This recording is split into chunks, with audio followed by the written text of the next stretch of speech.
Yes everyone, आज मैं आपके लिए रिवाइज कराऊंगा AS9 सिर्फ 10 से 12 मिनट में। 10 से 12 मिनट को अच्छे सुनिए, आपका पूरा AS9 रिवाइज हो जाएगा। चलिए स्टार्ट करते हैं। जब भी मैं बोलता रेवेन्यू रिकॉग्निशन, इसके लिए दो अकाउंटिंग स्टैंडर्ड है। पहला है AS9, दूसरा है AS7। बट AS7 डील करता है only revenue from construction contract. उसके अलावा जितने भी रेवेन्यू रिकॉग्निशन है सारे कहां पे कवर होंगे? AS9 में कवर होंगे। Got this mind? Now AS9 क्या कवर करता है? AS9 cover revenue from sale of goods, revenue from rendering of services, and revenue from use of enterprise resources by other, which will generate nothing but interest income, dividend income and royalty income। समझ में आया? तो revenue का मतलब क्या हुआ? तो revenue is nothing but gross inflow of. Revenue क्या है? ग्रॉस इनफ्लो है किसका? कैश का, रिसीवेबल का या एनी अदर कंसिडरेशन। देखिए, या तो हम कैश सेल करेंगे, या तो हमारा क्रेडिट सेल्स होगा, या तो एक्सचेंज सेल होगा। इसलिए बोला गया revenue is the gross inflow of either cash और रिसीवेबल और any other consideration arising from ordinary activities of the entity. But सारे ऑर्डिनरी एक्टिविटीज रेवेन्यू जनरेट नहीं करते हैं, तो only ordinary activities from sale of goods, rendering of services and और use of enterprise resources by other. Correct? तो एक बार फिर से बोलिए मेरे साथ, revenue is the gross inflow of cash, receivable or any other consideration arising from ordinary activities of the entities from sale of goods, rendering of services or use of enterprise resources by other, yielding interest, dividend or royalty income। Got this point? कुछ बातों को ध्यान में रखना है कि यहां बोला गया revenue is the gross inflow. तो ग्रॉस इनफ्लो कैलकुलेट करते समय आपको ट्रेड डिस्काउंट और रिबेट अमाउंट को माइनस करना है। तो जब आप ट्रेड डिस्काउंट और रिबेट को माइनस करोगे तो उस अमाउंट को हम ग्रॉस इनफ्लो बोलते हैं।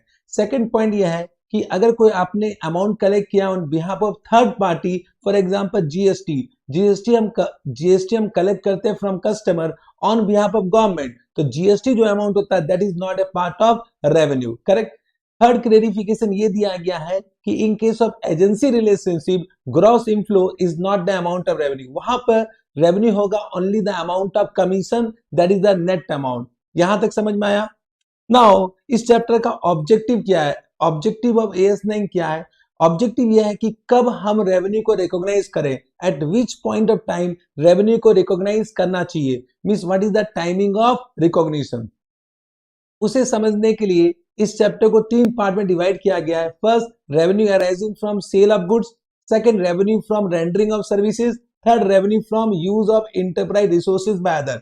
सबसे पहले करेंगे हम revenue arising from sale of goods. चलिए, यहां पर चार कंडीशन दिया गया है। अगर चारों कंडीशन सेटिस्फाई हो जाएंगे तो उस पॉइंट ऑफ टाइम में हम रेवेन्यू को रिकॉग्नाइज करेंगे। अगर एक भी कंडीशन सेटिस्फाई नहीं होता है तो हम रेवेन्यू रिकॉग्निशन को पोस्टपोन कर देंगे। पोस्टपोन कर देंगे मतलब जब ये चार कंडीशन सेटिस्फाई हो जाएगा उस पॉइंट ऑफ टाइम में हम फिर से देखेंगे कि रेवेन्यू को रिकॉग्नाइज कर सकते हैं या नहीं कर सकते हैं। Got this point? तो वो चार कंडीशन क्या है? पहला कंडीशन सबसे इंपॉर्टेंट कंडीशन है, और उसके बाद जो कंडीशन है वो सब पॉइंट सब रेवेन्यू रिकॉग्निशन के लिए समान होगा। तो पहला कंडीशन क्या है कि the seller has transfer the ownership in goods to the buyer. Mean seller ने क्या ट्रांसफर कर दिया है? गुड्स का ऑनरशिप ट्रांसफर कर दिया बायर को। करेक्ट?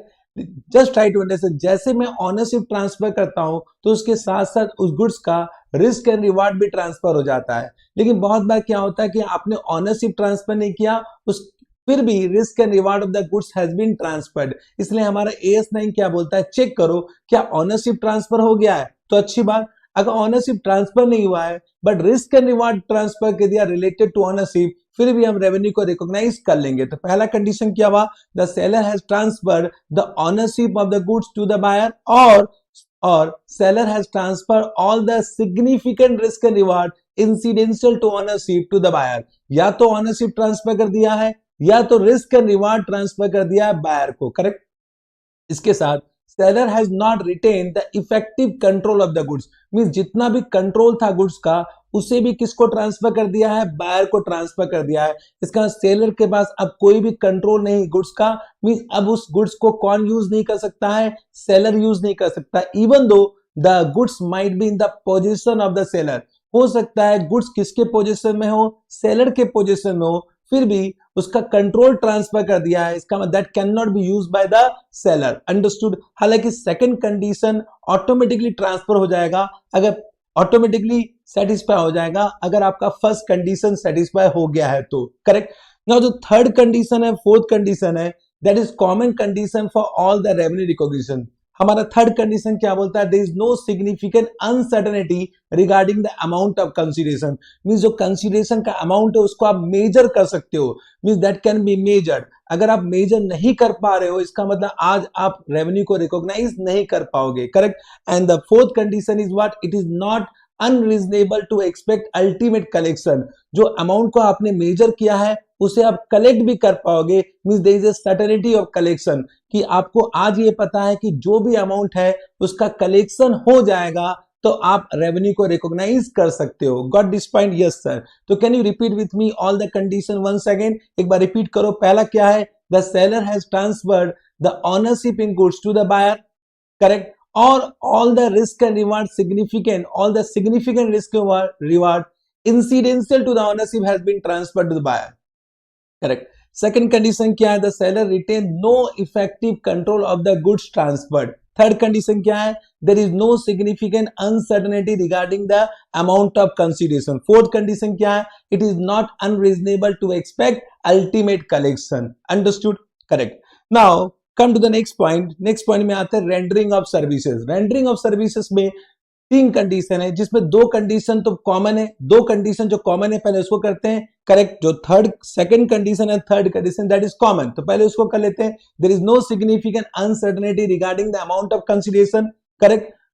थर्ड कंडीशन क्या, it is not unreasonable to expect ultimate collection. तो मैंने आपको पहले बताया ये दोनों कंडीशन कॉमन कंडीशन है। तो पहला कंडीशन क्या है, हमारा जो रेवेन्यू फ्रॉम सर्विसेज है उसके लिए पहला कंडीशन जो सबसे इंपॉर्टेंट कंडीशन वो क्या है कि रेवेन्यू फ्रॉम सर्विसेज को रिकॉग्नाइज करेंगे when the work has been perform. जब आपने सर्विस को परफॉर्म कर दिया at that point of time हम अपने रेवेन्यू को रिकॉग्नाइज कर लेंगे ना। इस पॉइंट के लिए there are two method given by AS9। बोला कि there are two method which can be applied, one is completed service contract method, one is proportionate completion method.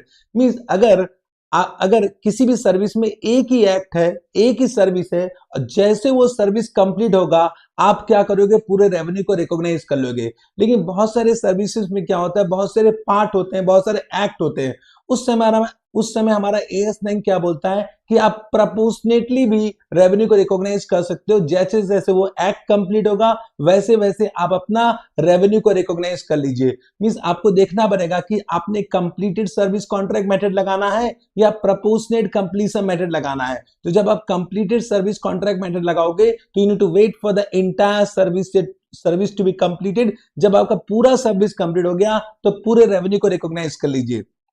लेकिन अगर आप प्रपोर्शनेट कंप्लीशन मेथड लगा रहे हो तो you need to wait for the particular act to be completed. जैसे वो act complete हुआ तो आप उतना पोर्शन ऑफ रेवेन्यू को रिकॉग्नाइज कर सकते हो। Got this point? Yes sir. Now coming to use of enterprise resources by other. इसमें भी वो दो कॉमन कंडीशन फिर से है। One is what, about the measurability of the revenue amount, वो होना चाहिए, और कलेक्शन ऑफ द अमाउंट। अगर ये दोनों कंडीशन सेटिस्फाई हो रहे हैं तो हम रेवेन्यू को रिकॉग्नाइज कर सकते हैं। लेकिन उसके साथ एक हमारा प्रिंसिपल कंडीशन होगा। तो हमारा प्रिंसिपल कंडीशन क्या है, तो इंटरेस्ट के लिए हमारा AS9 क्या बोलता है, we need to recognise revenue on time proportionate basis. तो आपको रेवेन्यू रिकॉग्नाइज करना on time proportionate basis as per the rate applicable on the outstanding amount. तो जो भी rate applicable as per the contract outstanding amount में लगा लीजिए on time proportionate basis. Means आपने कोई लोन दिया है, एट अ रेट ऑफ 10% और 12 महीने की लोन दिया है, तो जो भी अमाउंट ऑफ लोन है उसमें 10% लगाइए, 12 महीने के लगाइए, तो वो आपका इंटरेस्ट अमाउंट हो जाएगा, correct. Now coming to royalty income. Royalty income के लिए क्या AS9 बोलता है कि रिकॉग्नाइज कीजिए on accrual basis as per the terms of agreement. तो ऑफकोर्स हमें एक्रूअल बेसिस में रेवेन्यू को रिकॉग्नाइज करना चाहिए as per the terms of agreement. तो आपको एग्रीमेंट में देखना है कि वो एक्रूअल बेसिस किस तरह से लगाना है। Got this point? डिविडेंड को रिकॉग्नाइज करेंगे only when the right to receive dividend is established. जब आपके पास राइट आ जाए उस डिविडेंड को मिलने का, उस पॉइंट ऑफ टाइम में आप रेवेन्यू को रिकॉग्नाइज कर सकते हैं। नॉर्मली ये राइट जनरेट होता है बिकॉज राइट कब आता है, राइट कब हमें मिलता है, that is as per companies act. जब कंपनी उस डिविडेंड को डिक्लेयर कर देता है तो इसका मतलब we have a right to receive dividend. इसलिए हम अपने बुक्स में कोई भी प्रपोज डिविडेंड को हम अपने बुक्स में रिकॉग्नाइज नहीं करते हैं, लेकिन अगर वो प्रपोज डिविडेंड फाइनलाइज हो चुका है, अप्रूव हो चुका है बाय शेयर होल्डर्स, तब उस पॉइंट ऑफ टाइम में हम उस डिविडेंड इनकम को रिकॉग्नाइज कर लेते हैं। Got this point? तो जब कंपनी ने उसको डिक्लेयर किया, चाहे वो फाइनल डिविडेंड हो चाहे वो इंटरिम डिविडेंड हो, जिस पॉइंट ऑफ टाइम में उसको डिक्लेयर किया गया है उस पॉइंट ऑफ टाइम में हमारे पास एक राइट आ जाता है मिलने का, तो उस पॉइंट ऑफ टाइम में हम अपने डिविडेंड इनकम को रिकॉग्नाइज कर लेते हैं। Got this point? Yes sir. Coming to the next point, effect of uncertainty on revenue recognition. तो ये पॉइंट तो हमने पहले किया कि अगर इनिशियल रिकॉग्निशन, जब आप पहली बार रेवेन्यू को रिकॉग्नाइज कर रहे हैं, उस समय अगर there is some uncertainty regarding the amount of collection, तो आप रेवेन्यू को रिकॉग्नाइज नहीं करोगे, आप रेवेन्यू को पोस्टपोन कर दोगे। और जिस पॉइंट ऑफ टाइम में आपको लगता है कि अब सर्टेनिटी ऑफ कलेक्शन है, अब आपको लगता है कि रेवेन्यू का अमाउंट कलेक्ट हो जाएगा, उस पॉइंट ऑफ टाइम में आप रेवेन्यू को रिकॉग्नाइज कर लेना। लेकिन कभी कभी क्या होता है कि आपने रेवेन्यू रिकॉग्नाइज कर लिया और subsequently there is uncertainty regarding the amount of collection, तो उस समय हमारा AS9 क्या बोलता है कि जो भी अनसर्टेनिटी अमाउंट है, means to the extent of amount which is uncertain, आप रेवेन्यू अमाउंट को एडजस्ट मत करो। जो भी आपने पहले रेवेन्यू रिकॉग्नाइज किया था उससे आप एडजस्ट मत करो, एक सेपरेट प्रोविजन बनाओ for the subsequent uncertainty regarding the amount of collection. Means जितना अमाउंट आपको लगता है कलेक्ट नहीं हो पाएगा, उसके लिए एक सेपरेट प्रोविजन बनाओ, उसको आप रेवेन्यू जो ऑलरेडी रिकॉग्नाइज कर चुके हैं उससे एडजस्ट मत करो। जैसे जब भी हम provision for doubtful debt recognise करते हैं तो कभी भी हम रेवेन्यू से एडजस्ट नहीं करते, हम एक सेपरेट प्रोविजन बनाते हैं, PL account debit to provision for doubtful debt. Understood? That is only because of AS9। Got this point? Yes sir. अब इसका स्कोप क्या है, मींस ये चैप्टर किसको किसको एप्लीकेबल नहीं है, ये तो समझ में आ गया। This chapter is not applicable for revenue from construction contract, क्योंकि इसके लिए क्या लगेगा, AS7 लगेगा। उसके अलावा भी कुछ क्लैरिफिकेशन दिया गया है, देख लेते हैं। This chapter is not applicable for revenue arising from construction contract, पहले बता दिया। Revenue arising from hire purchase और लीज एग्रीमेंट, क्योंकि इसके लिए क्या है, AS19 है। AS19 स्पेसिफिक अकाउंटिंग स्टैंडर्ड है, तो वहां पर जाके देखो उसका रेवेन्यू कैसे रिकॉग्नाइज करेंगे। Then revenue arising from government grant, तो जब भी आपको गवर्नमेंट ग्रांट मिलता है तो हम AS12 के पास जाते हैं, तो वहां AS12 में देखो कि उसको हम कैसे रिकॉग्नाइज करते हैं। Then revenue from insurance company arising from insurance contract, उसके लिए कोई अकाउंटिंग स्टैंडर्ड नहीं है, बट ये यहाँ पर कवर नहीं होगा। AS9 स्कोप आउट कर दिया फ्रॉम द चैप्टर। ना कुछ एग्जाम्पल दिए हैं कि ये सब एग्जाम्पल भी रेवेन्यू नहीं कहलाएगा, हो सकता है इसके ऊपर MCQs आ जाए, तो ध्यान सुनिएगा। आपको बस इतना ध्यान रखना है कि revenue from sale of goods, rendering of services and use of enterprise resources, yielding interest, dividend and royalty income cover किया। उसके अलावा जो भी आ रहा है वो एग्जाम्पल यहाँ पर कवर नहीं होगा। एक बार लेकिन पढ़ तो लेते हैं, क्या बोला है, realise gain resulting from the disposal of non current asset, means property, plant and equipment etcetera, वो तो AS10 में कवर है। अगर आपने सेल ऑफ PP किया है तो दैट इज नॉट रेवेन्यू, उसका जो गेन और लॉस होता है, मतलब gain on sale of PP, that is covered under AS10, समझे। Unrealise gain resulting from the holding of non current asset, means revaluation gain के बारे में बात कर रहा है, वो भी रेवेन्यू नहीं होता है, that is also covered under AS10, समझे। यस।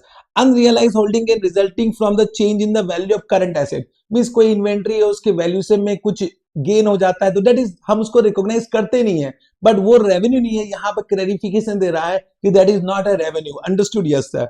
रियलाइज और unrealise gain resulting from changes in foreign exchange rate, तो वो कवर है AS11 में, और वो भी रेवेन्यू नहीं है। This are not revenue, revenue होगा ही नहीं, क्योंकि रेवेन्यू क्या होता है, sale of goods, rendering of services, interest, dividend, royalty income, उसके अलावा दिस आर नॉट रेवेन्यू, तो this are not covered under definition of revenue, correct. Realise gain resulting from discharge of an obligation at less than is carrying amount, अगर कोई liability को आपने discharge कर दिया at an amount less then carrying amount, उसका book value से कम payment कर दिया तो वो गेन हो गया, that is also not a revenue, वो भी रेवेन्यू नहीं है, करेक्ट।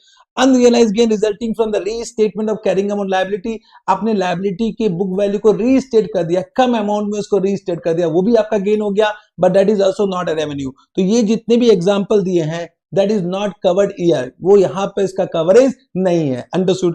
करेक्ट। ये आपका पूरा AS9 का कवरेज हो गया ना। कुछ स्पेशल गाइडेंस उसको भी जरूर देख लेते हैं। पहला कुछ जो इंपॉर्टेंट गाइडेंस उसको मैं करवा देता हूं आपके लिए। पहला है delivery of the goods is delayed at buyer request, जब भी बायर ने डिलीवरी को पोस्टपोन करवा दिया उस समय हमारा एएस नहीं बोलता है रेवेन्यू को रिकॉग्नाइज कर लीजिए। अगर आइटम आपके हाथ में, item has been identified and item has been manufacture, means उसको मैन्युफैक्चर कर लिया गया है and item is ready for delivery, means अगर ये तीन कंडीशन सेटिस्फाई हो गया है तो हम रेवेन्यू को रिकॉग्नाइज कर लेंगे। पहला क्या है, item must be on hand, item is identified and item must be ready for delivery, correct. Goods are subject to inspection, ये भी बहुत इंपॉर्टेंट है। हमारा एएस नहीं बोलता है कि जब भी goods are subject to inspection तो हम रेवेन्यू को रिकॉग्नाइज कर लेंगे अगर goods are accepted by the buyer, अगर बायर ने उसको एक्सेप्ट कर लिया है and the inspection has been completed, और इंस्पेक्शन या इंस्टॉलेशन कंप्लीट हो चुका है तो हम रेवेन्यू को रिकॉग्नाइज कर लेंगे। देखिए क्लैरिफिकेशन दिया कि अगर इंस्पेक्शन या इंस्टॉलेशन कॉम्प्लिकेट नहीं है तो अगर बायर ने जिस दिन उसको एक्सेप्ट किया तभी हम उसको रेवेन्यू को रिकॉग्नाइज कर लेंगे। Then goods are sold an approval basis, goods are sold an approval basis, तो हमारा एएस नहीं बोलता है कि रेवेन्यू को रिकॉग्नाइज कर लो अगर goods have been accepted by the buyer or the buyer has done some act adopting the transaction, buyer ने कुछ ऐसा काम किया जिससे लग रहा है कि उसने उस गुड्स को अडॉप्ट कर लिया है, या द गुड्स या the time period for the approval has been expired, जो भी टाइम पीरियड दिया गया है अप्रूवल का वो एक्सपायर हो गया है तो उस दिन आप अपने रेवेन्यू को रिकॉग्नाइज कर लो, करेक्ट।